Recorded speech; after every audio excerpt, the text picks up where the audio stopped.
Hi, my name is Viktor Orekhov. I'm the robotics lead here at HITT Contracting, and today we're going to look at how we use air and ground robots at our new headquarters to capture high accuracy data.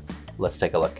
To make this work, we need high accuracy data that is not only aligned across captures from week to week, but also in the same coordinate system and tied into survey control. So we've installed several ground control points around the job site that have been surveyed in and can now be used as a common reference point between flights or job walks.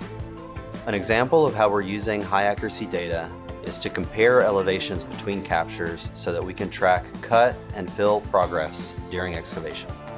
This 3D model is made from hundreds of photos taken by the drone and then stitched together using a process called photogrammetry to create a 3D model. We can use this to calculate how much material is left to remove and track against our schedule to know if we're on track and how much more excavation needs to happen in a specific area.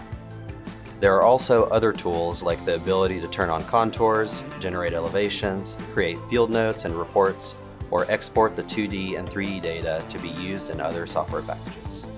This is the first HITT job site where we're using both aerial and ground robots on the same job site. The pairing of air and ground is going to be especially useful once we're going vertical, where you have an aerial drone capturing exterior data, and you have a ground robot like Spot capturing interior data. And that can all be used in the same platform to track progress that's happening outside, inside, and get a full idea of the full scope of the project. We're excited to be using both air and ground robots at our new headquarters and how this is going to help us establish new best practices that we'll be able to roll out to all of our job sites.